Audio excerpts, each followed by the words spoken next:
Okay. Yeah, so I figured I should record this because it's gonna be Yeah. it's a useful conversation. So this is a Jack AST. This is what happens when you run a Jack program. You get a Jack AST, then it goes to a Python AST, right? This is Python AST, and then this is bytecode. This is Python bytecode. Ignore this, whatever. This is Python bytecode.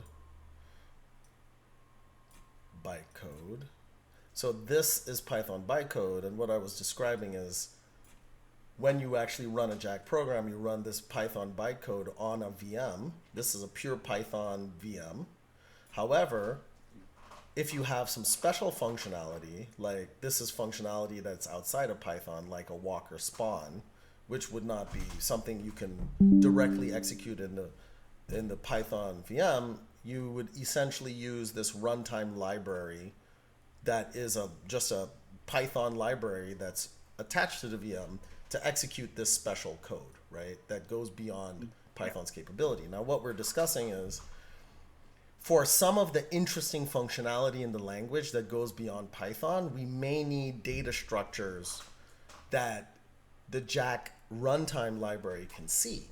Now, this is pure Python bytecode, so this ends up turning into literally function calls into the runtime library. So Yeah. special functionality from Jack, let's say this is special functionality from Jack that's connected to this piece of bytecode. This piece of bytecode is pure Python that makes calls into the Jack runtime library, right? Now, this is just bytecode. And we need a good way for this runtime library to also have a view of data structures, let's say, like statically linked with the bytecode that lets us do fancy things, such as the MTLLM AOTT. That's what this is supposed to be, AOTT. And so we currently have a piece of functionality called mod bundle. And what this does is it takes the dependencies, the module dependencies. These are other Jack modules. These are other Python modules, you can think of it, that we can bundle with our main Python module. So we have one giant bytecode that includes all of the various modules. So we have a way of patching this into our bytecode or our individual module so that the VM can see it, so that Jack RT can see it. We have a way of doing that, a method. Yeah. Now one of the things we want to add is a method to do that with the SEM tables or the semantic registry or Agreed. whatever we call it. So we need a way to do it here, but I'm not a fan of how we can use the same method that we got this to work, which I just came up with kind of in a hacky way, is probably not the right method long term for us to do this, well architected method. So what I think we should do is come up with a better method and use that method for both of these. Since we have to add this, I don't want to continue using the kind of hacky method that we use for mod bundle. Now, let me explain the hacky method so you can see. And remember, do ask me questions. If any question arises, like, do ask me. Okay. So, let's see. All right, I'm just gonna like go to code now so you can kind of see. So I can just kind of take you through like the hacking method, right? And so now we're gonna talk about how this mod bundle thing works. Any questions on this diagram so far? So far, I got the gist. So, Okay. yeah. Okay. Okay. Yeah, and so you know what these things are, right? Yep. Summary. Yeah, SEM registry, but these are just data structures Yeah, it that is. True. yeah that help the runtime do special Jack things. Okay. Okay. Okay. So how do I get it from mod bundle? Well, no. So this is evolved, right? So we've spent some time refactoring and making this like more sensible. But where is the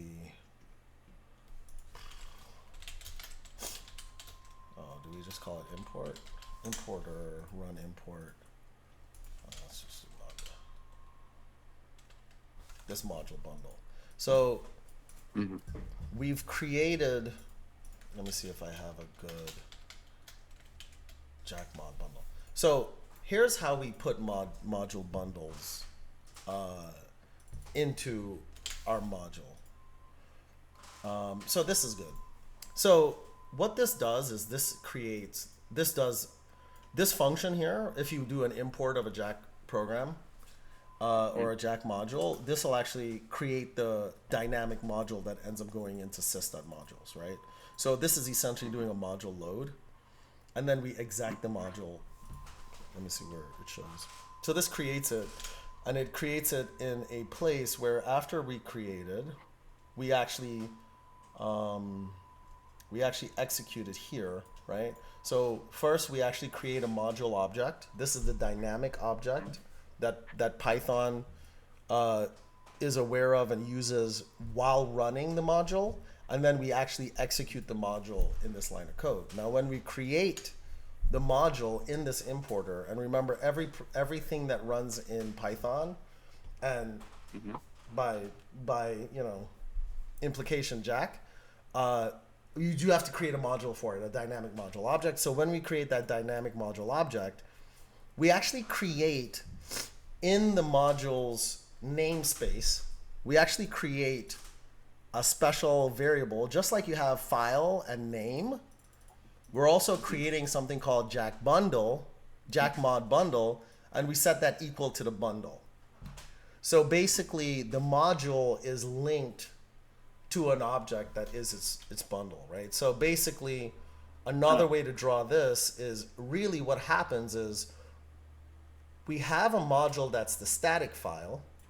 This is another way to draw it, right? So you've got your actual, you can think of this as your Jack program or your Python program or whatever. You can bytecode for the module, etc. It doesn't matter. You have some static thing, and then when we load, we produce the static thing on the load, and then we create a new object that's the mod bundle variable that then links to the bundle, this thing, which I'll draw like this, right? Okay. So this is the same mod bundle. So we just create it on load, on import,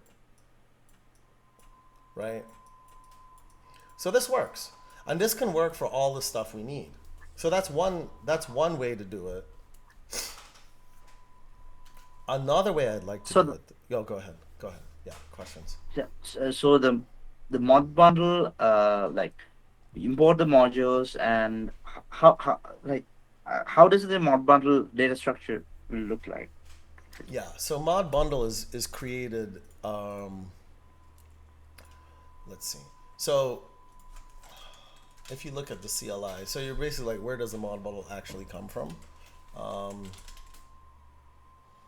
I think run. So when we create mod bundles when we do a build, right? And so when you build your Jack, so if you're just running the Jack program, there is no mod bundle. So this variable is not set, right? So when you just do a typical run, this is kind of like your Python 3 file name. So this is Jack run, a Jack file, go. And then dynamically it's going to load, compile, run each module as it goes. When you create a mod bundle, you use build, and on this build, you're essentially you're pulling all of the dependencies of the module, and then you're compiling its bytecode, right? So this function will take all of the IR and dump it, and the IR. So a JIR file. So I could talk about the structure of a JIR file. I think that's a good place to start. This build will take your Jack program and create a JIR file. A JIR file, it stands for Jack Intermediate Representation. A JIR file keeps all of this stuff in one file, right? So it keeps your ASDs, it keeps your Python ASD, and it keeps all of the bytecode. And by virtue of keeping this, The fact that your static AST for Jack includes its dependency modules because it loads all of the dependencies into the same AST. So this could be your mod main. This is a main mod, and then your main mod has an import statement. This is an import statement, right? That imports like your dependency module. Like Mm-hmm. your one AST in Jack will have both of those modules, and Okay. really all of the dependent modules into one static tree, one massive AST graph, but it's really just an AST tree that includes sub-modules, you can think of it, or dependent modules. And Yeah. so, and then each one of the module start nodes will have its own Python AST. So that'll have a Python AST. This will have a Python AST, right? Because Python doesn't let you do that with their AST. You can't really have a, let's call it a monolithic module in Python. When we actually compile this thing with the Jack compiler, we end up creating individual ASTs as part of that one monolithic graph for each of the submodules, and then each of these will turn into its own bytecode. It might be better to draw it like this. So this bytecode would be, it'll generate its own bytecode. So every single of these dependent ASTs will have its own bytecode. And then all of this big thing is a JIR file. The JIR file just keeps Yeah. all of this, right? Including the bytecode. And whenever you run a JIR file, you directly execute the bytecode. So there's no compilation. So it's actually faster than running with just using Jack, kind of like in Python 3 default mode. And technically it should be faster Mm-hmm. than running Python because you don't have to run compile, though compile is really, really fast in Python. But anyway, it doesn't matter. Basically, you're pre-building all of the bytecode. So you could think of it as PyCache. So this is also Yeah. the same stuff that's in your PyCache, right? So, yeah, anyway. So does this make sense? This is a JIR file. Does that make sense? Yeah. Okay. Yeah. Yeah. All right. And then when you run on a VM, when you run on this VM, the feature here, this mod bundle feature, is the VM becomes aware, because we set that very special variable, the VM becomes aware of the whole, that there's a pointer to the whole bundle. That's the mod bundle variable that's created and pushed into each module that's imported. Then it can just reference the mod bundles, right? So if you look at that implementation, this is how we build the JIR, which is just dump the Yeah. flattened IR, right, of the compiled. So Jack file to pass is really a compile. This is a compile with type information directive. And then when you run it, so now you have a JIR file on your file system. When you run it, when you run that JIR file, if it is a JIR file, you'll load it, right? You'll pickle load it, and then this Jack import is where execution begins. And so you'll execute it with a pointer to that IR that you pickle load. That's your JIR. So this pointer, this module bundle pointer, then in the importer logic, is always passed into subsequent imports. So every time there's an import statement in all of your code, the imports are handled by this module, right? And on an import, you create the dynamic object for the module after loading the bytecode, and then you execute the bytecode as I showed previously. But this particular mod bundle is linked to every module created from that run. So let me explain another way. At this moment in the code, you start running your main Jack program, which is the JIR. The JIR is main entry point, whatever. So you start running that, which is essentially an import. Whenever you run a Python 3 module, it's an import essentially. And then so at the moment you start running it, you have this module bundle, And then every single Yeah. module created will have a local variable at the level of the module in the module's namespace of Jack mod bundle. Mm-hmm. And then that's kept for every subsequent import. It's then passed through all the subsequent imports. So Okay. one way to kind of see that, and I'll just do this one real quick, is if I don't know, Jack run, which one? It really doesn't matter. Import include statements, I guess. This is guaranteed to have.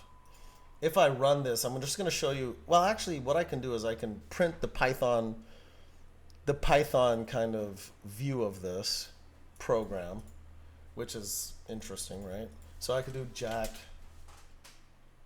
What is it? Jack tool ir pi. This one. Okay. So if you look at the Python code, just ignore some of this. But when you see these imports, Mm-hmm. it's passing it's passing itself as a mod bundle, which is name, Mm-hmm. and then this is coming into the, where is it? The Jack import. If mod bundle. Wait. If mod bundle. Good. So if mod bundle, we fetch the, no, this is a different location. Hold on, I'm sorry. Like, there should be two of these. Oh, wait. Let's see. Because the actual, let me just look this up. Hold on. Jack import calls, it creates import spec, it then calls Jack importer, and then Jack importer, I think it calls create Jack module. Let's see what it does. I just can't remember. So it's run import. Okay, so let's go to run import. So so we have an import path spec, and then we run the import, and then we create this valid mod bundle.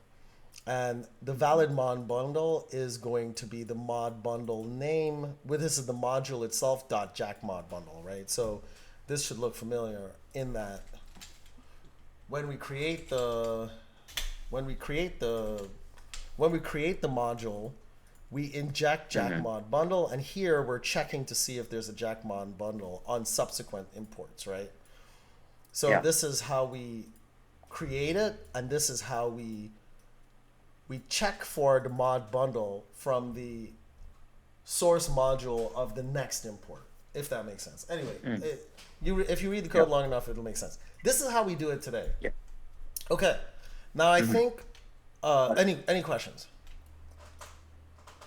Yeah, cool. I got it. Yeah. Okay. All right. Cool. Yeah, and you can kind of review this later. But Yeah.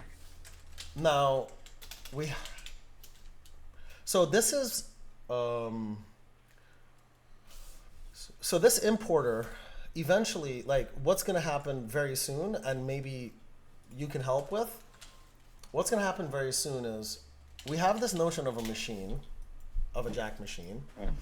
We need to create a notion of a Jack program, right? So there's going to be like a class Jack program, and the Jack program Mm-hmm. should have fields for bytecode, sem registry, mod bundle, right? So what we would end up having importer interact with is a Jack program, not the bytecode directly, you know? Got it. And Yeah. so we're going to marry those two. We're going to marry those two, and just make that cleaner. So you would actually have, instead of doing this kind of what appears to be a hacky mod bundle thing, we can actually just have like a Jack program object. And then when we're importing, we're going to be just passing around that Jack import object. And Mm-hmm. I'm gonna have you talk to Mahendra to learn more.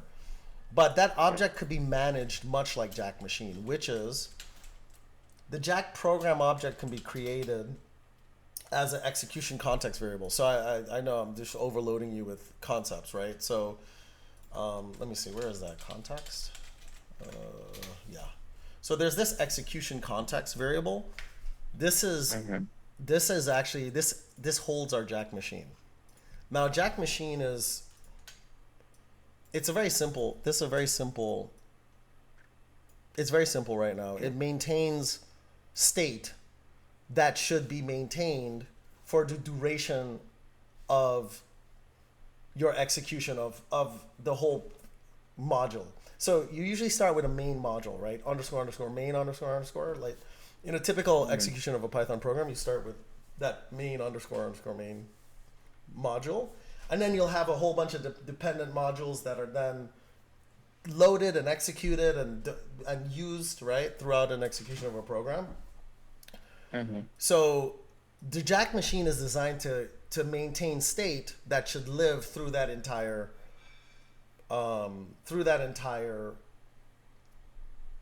you know journey of executing your whole program, right? Yeah. So so that's what this is for. You can imagine putting mod bundle and sem registry in here, right, as Mm-hmm. fields. That would work, right? You could if they lived here, that would actually totally work. But I think you should create a new object that captures all of that program state, Yeah. right? And then machine could have the program state, the static program state, which includes like bytecode, mod bundle, some registry, all of that, right? Mm-hmm. Okay. Now I think Okay. okay, so I know that's a lot. You're gonna have to digest it, but everything what I want you to do is review this, think through Mm-hmm. everything I've just said, ping me when you have questions, but even more importantly, have a conversation with Mahendra to talk about Yeah. this whole story. And then Mahendra could review Sure. this too. And so I think that'll be a really good kind of next step. How does that sound to you? Yeah, that sounds great. Yeah. I can go through the course and Mm-hmm. ping Ashish and connect with him. Yeah. And any other questions? Did you have any other questions before that I can clarify? What was most unclear or I went through too fast? Uh, I think I have to like dig deeper with the bundle implementation, like how that like I understood the concept. Like I would like Mm-hmm. to go more in detail into the Mm-hmm. code to Yep. understand it more. Yep. And if you want a concrete challenge to help understanding,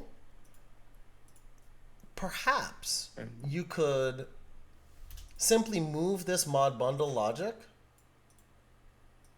Okay. out of the main module and into here as a step, Okay. right? So how Fine. that would work is instead of passing mod bundle into the run import, well, into the import spec, I think. Let's see. Import spec. Where is it? Import path spec. It's got this mod bundle. Instead of like passing mod bundle into the import path spec, Mhm. uh, because do we also pass the machine?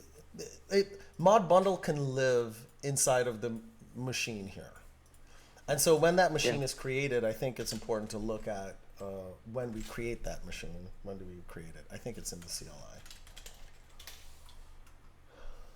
Run. Oh, it's created here, right? So there's this notion of a Jack Mhm. context. Well, let me not shift clicked Okay. into it, but let's go to init memory. So the machine is created here and it's part of the context, right? So it's created at the beginning of the execution in the run, and that's when we have machine. And machine actually, it's created with a base path, right? And that, to ignore this one, really it's this one that creates it. And this is the base path, which is the state that needs to live through the entire execution of the program. Another thing Yeah. that you can initialize at this point is the mod bundle, right? Mm. Or you can do that where the import path spec is created, which would be in default. Sorry, I know I'm zooming through this like hardcore fast, but I'm assuming you're going to review Yep. Where was it? On import. So the path spec is created here, and so Mm-hmm. the mod bundle is paths here. This could be another potential location that you can update the mod bundle. The tricky bit is this is run for every import. And this is what Mm-hmm. we're optimizing away. We're not just keep passing the mod bundle through. It's kind of like prop drilling. We don't have to pass the mod bundle through every single import. The machine is state that lives, you know, this Jack context Jack machine lives throughout the entire execution of the module and its dependencies. And so you can Okay. access the Yeah. mod bundle from this Jack machine state. Yeah. Yep. Yeah, yeah. So I think that PR, like that task, it'll take you some time because you have to understand it. You take your time with it, whatever. Like, no pressure. You don't have to rush. There's no like crazy any urgency. I mean, of course there's crazy urgency, but you know what I mean. It's not like it's not like Yeah. but if you but I think that would be a really good first thing to do to kind of to kind Mhm. of understand the code base and get that done. How's that sound? Yeah. Yeah. That sounds great. Like, yeah. Yeah. I can work on that. Yeah. Yeah. And I'll just say one more thing. The reason why this is relevant is in this pass, Mhm. to keep the state around, there's currently a hack, right? Sorry, sometimes my computer freezes up. To keep the state around, this pass uses a hack. So to keep state around, they write to a file. They pickle Yeah. the state, and then they load the state throughout execution. Yeah. And so this is currently where the the sem registry is what they call it here. Maybe we'll call it Let sem me know. tables. Sem tables are, and so the real ultimate goal is to move this into Jack machine Jack program, right? Yeah. But I'm giving you a path where you can kind of learn some of the architecture of the code base in this particular spot, so you'll fully deeply understand like how we're managing the IR, you know, Understood. Yeah. this Yeah. IR, right? Yeah. Yeah. Yeah. Cool. Cool. Yeah. Awesome. All right. Yeah. Yeah. Okay.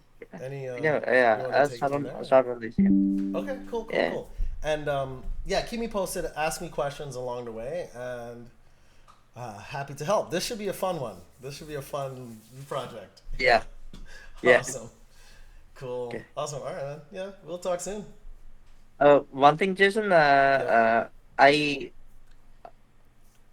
booked. I have my flight on 14th. So Hmm. I think you are here until 15th, maybe. Yeah. Okay. Yep. All right. Well, Right. we'll talk about that. Let me stop the recording.